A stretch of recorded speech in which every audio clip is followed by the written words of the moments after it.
love. When you truly love somebody, truly, here's the thing about love. Love is unconditional. That's the first thing I want to say. Is it really? Love is unconditional. How would you define love? When you truly love somebody, truly, here's the thing about love. Love is unconditional.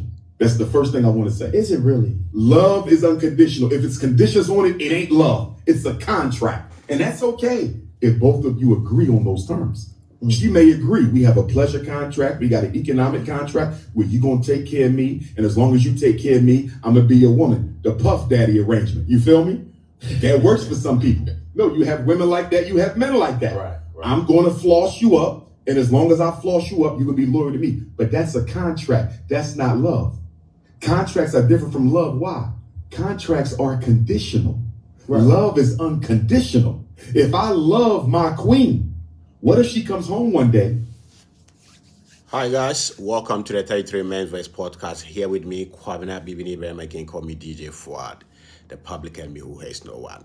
Once again, we are here to respond to a video by one of my favorite Pan-African preachers and speakers around the world. And he goes by the name Dr. Umar Johnson. I agree with Dr. Umar Johnson on so many things, but today I disagree vehemently, totally with him on his idea of unconditional love. Anyways, I've written a whole book about why unconditional love does not exist, and very soon when it's out, I'll let you guys get to know and then read what I said about why unconditional love does not exist. Dr. Umar Johnson is somebody that I really respect and revere because of his knowledge on Pan-Africanism and all of that and what he seeks to do for black boys or black children in the United States. And I hope that he finally complete his project to help these kids and all of that. But this concept of unconditional love has been going wrong for quite a time now. And it's about time we call it for what it is. Unconditional love breed laziness, selfishness, and narcissistic people.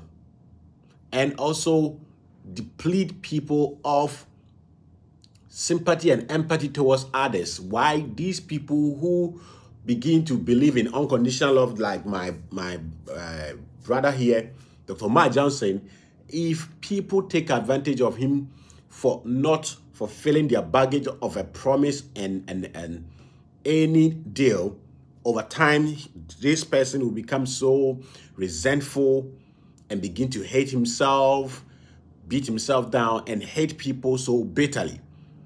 Unconditional love does not exist. It is a concept that at the mental level, it sounds sweet and good and nice, but the reality is it does not exist. No human being has been able to practice it, and no human being can be able to practice it. No human being whatsoever, no God especially. And when my book comes out, you get to know that among all the people and instances that are cited, when you go to the gods are the most conditional beings you can ever find anywhere. But when you push people who believe in unconditional love, especially Christians, they will tell you, oh, nobody can practice unconditional love but except God. But all the gods, the Christian God, the Muslim gods, the African traditional spiritual gods, they are the most transactional and conditional beings or entities that you can ever find. So, Doc, that is not true. There's nothing like unconditional love. It does not exist. Can never exist and should not exist because this world is hinged on interdependency. And if you go into the concept of interdependency deeper, you realize that unconditional love is actually an evil concept. It's an evil concept, narcissistic concept. If you're a man and your girlfriend or your wife come to tell you that, Well. I've enjoyed time with you, but I think that I still have something to do with my ex, and you let them go. You are not practicing unconditional love. What do you have to do? You have to let them go. You have nothing else to do. You have to let them go. But let's listen to Dr. Umar Johnson once again. How would you define love? When you truly love somebody, truly, here's the thing about love. Love is unconditional. That's the first thing I want to say. Is it really? No, it's not. Love is transactional. Love is transactional. The reason why people think that love is not transactional is that, and then we have demonized conditions. We've done a great job. The moment this concept had its way into our day-to-day life, we saw it as something beautiful, but it's just an utopian idea. And we demonize conditions. You understand? But conditions is the reason why we are where we are. Without conditions, this world would have come to an end. You understand? And there are two types of conditions that I explain in my book. Implicit conditions and explicit conditions. And most of the time, the conditions upon which our love for someone is based, sometimes they are implicit. Implicit means that we don't see them, we can't touch them, we don't talk about them. And sometimes the person offering the love is oblivious of it. And they think that their love for someone is based on nothing. It's not true. It's not true. And sometimes somebody will say they love you, and the reason why they love you, they keep it to themselves for so many reasons. And when the people don't tell you why they love you, and anytime you ask them, why do you love me? I said, why should I have a reason to love you? You think that there's nothing about you, or there's nothing in their head, which is why they love you. You are crazy. There are reasons why we love people, no matter what. So let's listen to Doc. It's unconditional. If it's conditions on it, it ain't love. It's a contract. And that's okay. If both everything is a contract. From you getting conceived by your mother, or your mom and dad meeting to mate, to make sure that you are produced, is all conditional. You see, this is where I'll be glad when my book come out, because the world of academia, especially philosophers need to look at this concept really, really, really well, because it is causing a lot of confusion and commotion around. Let me tell you something. Some of the conditions are external, some are internal. Especially the love parents have for their kids. Parents think, all over the world, parents think that they have unconditional love for their babies. No, you do not.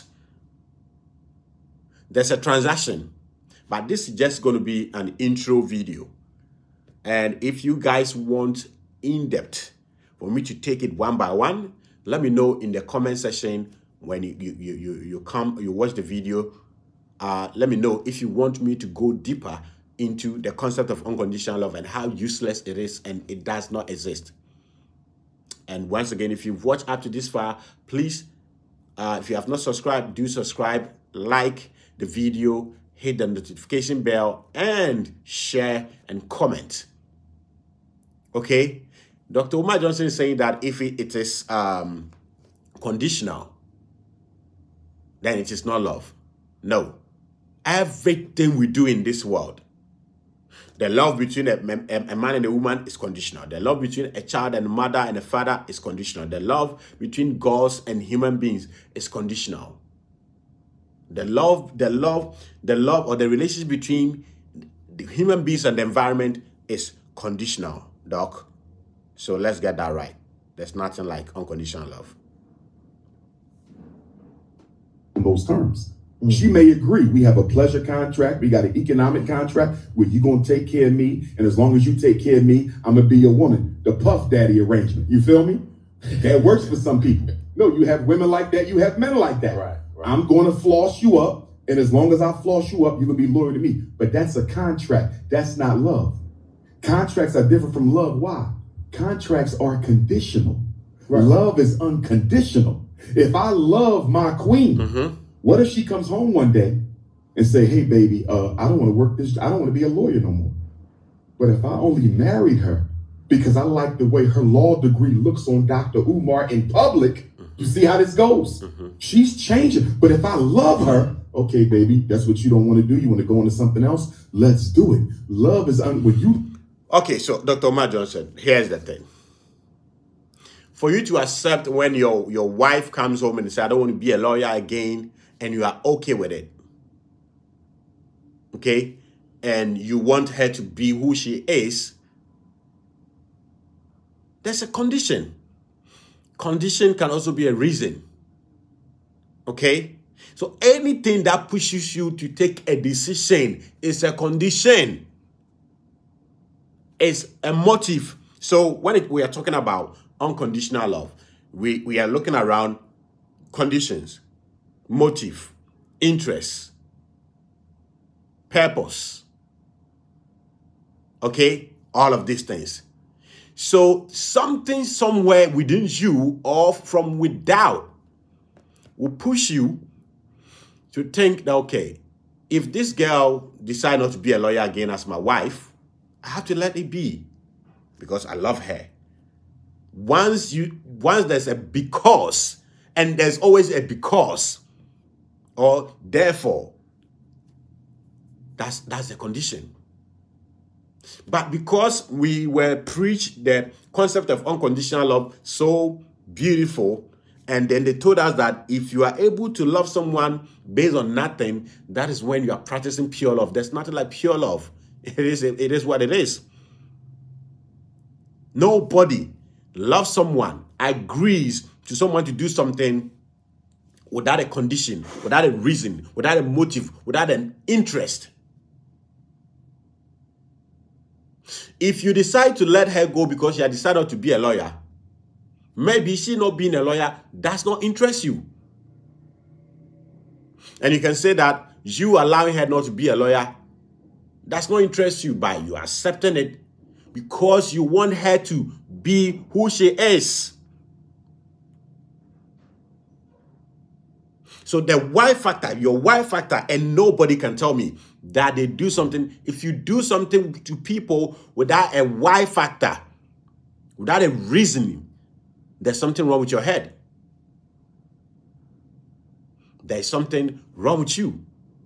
So, Doc, my Prince of Pan-Africanism, if you come to Ghana any day, I'll do whatever it takes.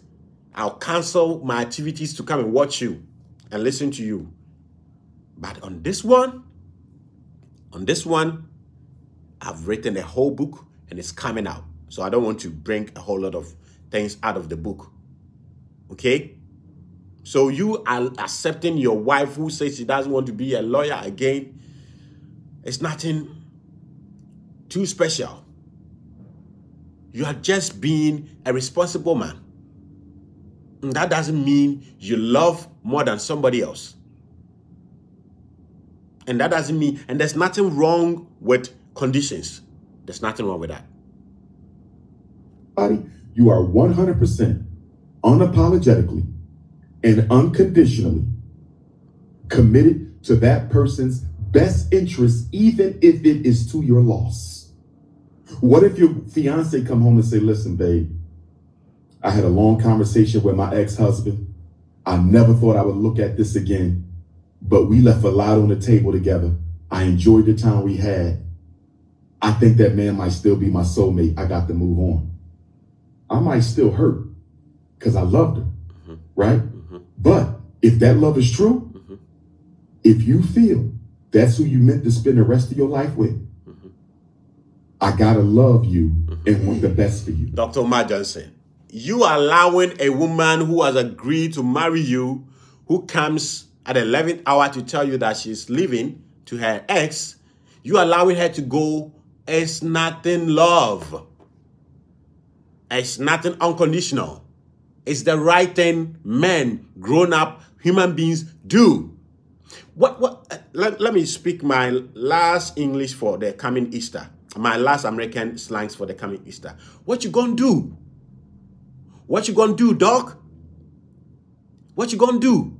If your fiancé tells you that she's going back to her ex, what you gonna do? There's nothing you can do. All you have to do is to be civil and amend your wounds, your pains.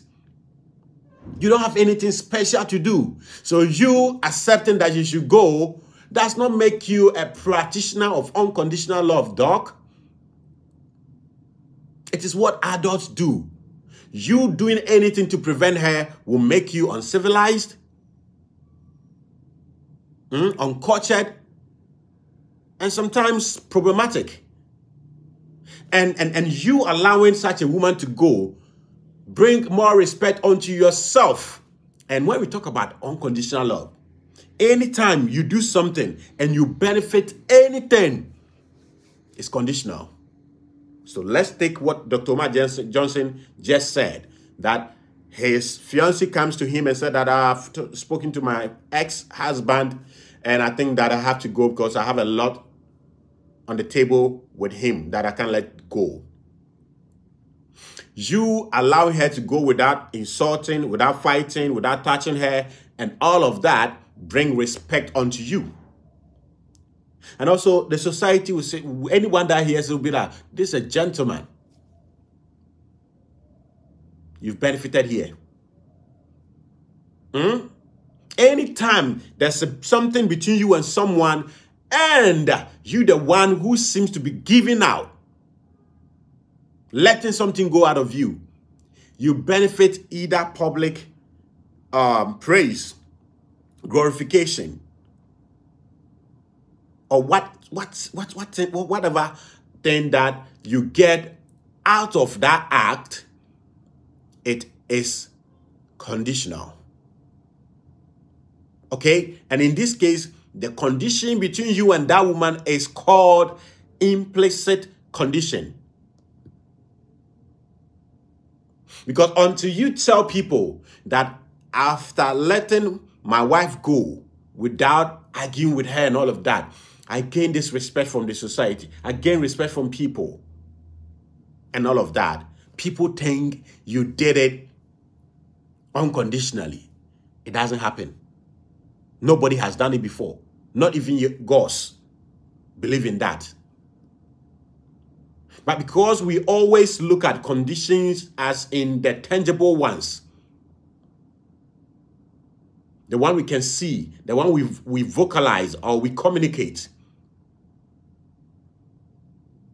Anytime something happens between us and another person and the conditions are not seen, are not communicated, we think it is unconditional. Please, it's not. You allowing a woman that you have agreed to, a woman that have agreed to marry you, and you've done all the weddings and all of that preparation, and at the 11th hour, you have to let her go without insulting her, without calling her names, without fighting her, convincing her to stay.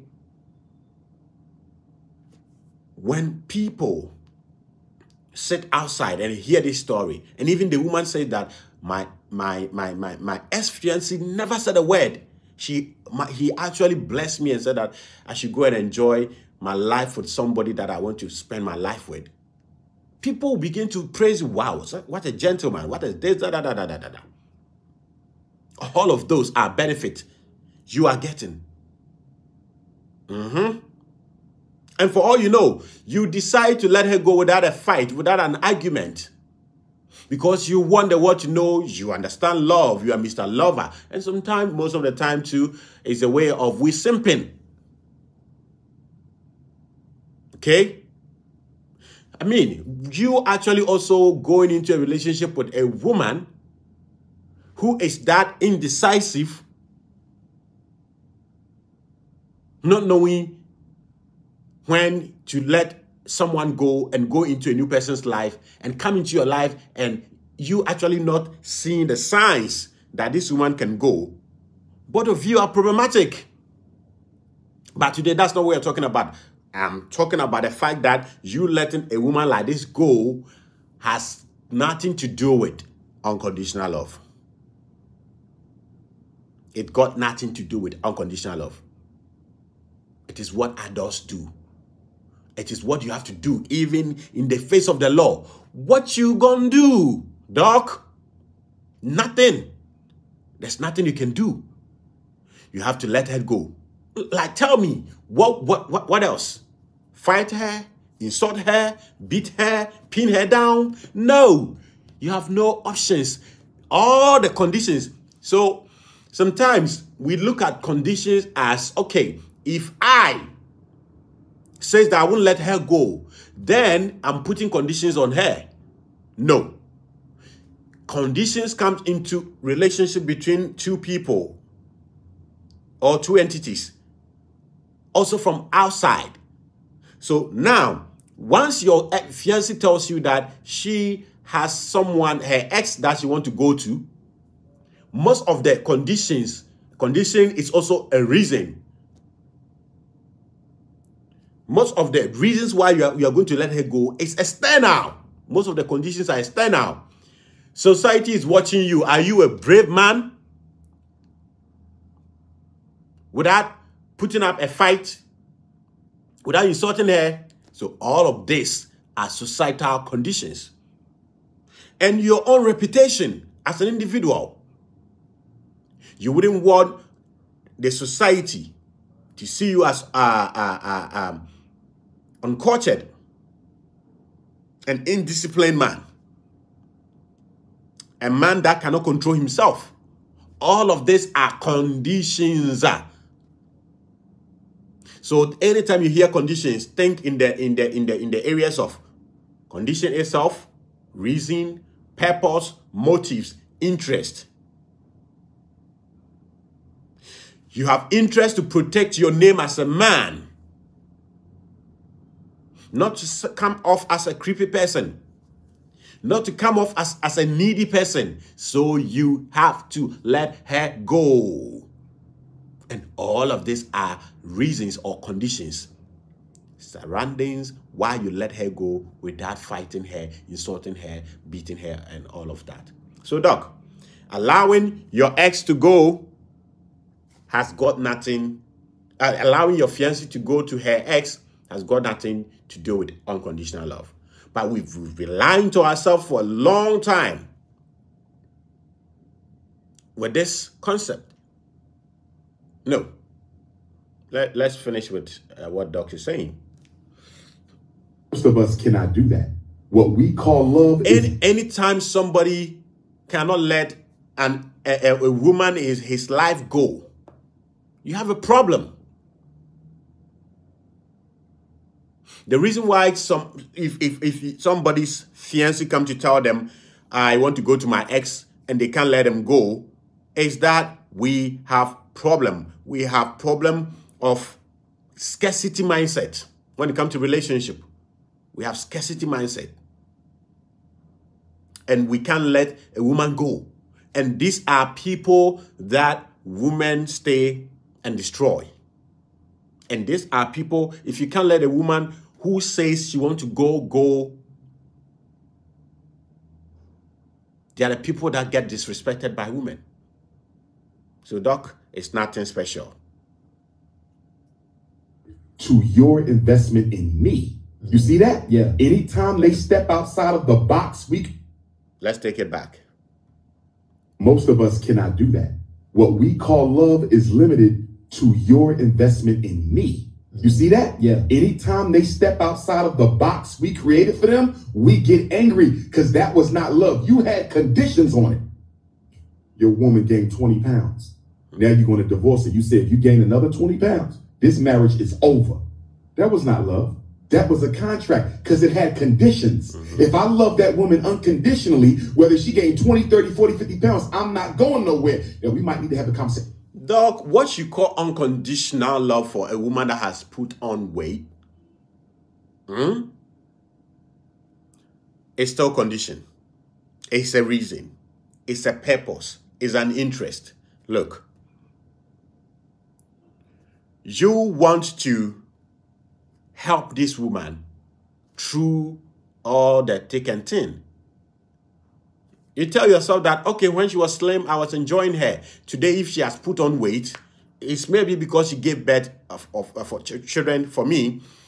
Maybe because of that, and whatever reason, I'm going to stand by her, help her lose weight. When you do that, you're going to benefit. So for all the philosophical students here, get this. Anytime, okay, there's a transaction, and it's a transaction. You accepting a woman that is putting on overly uncontrollable weight, it's a transaction.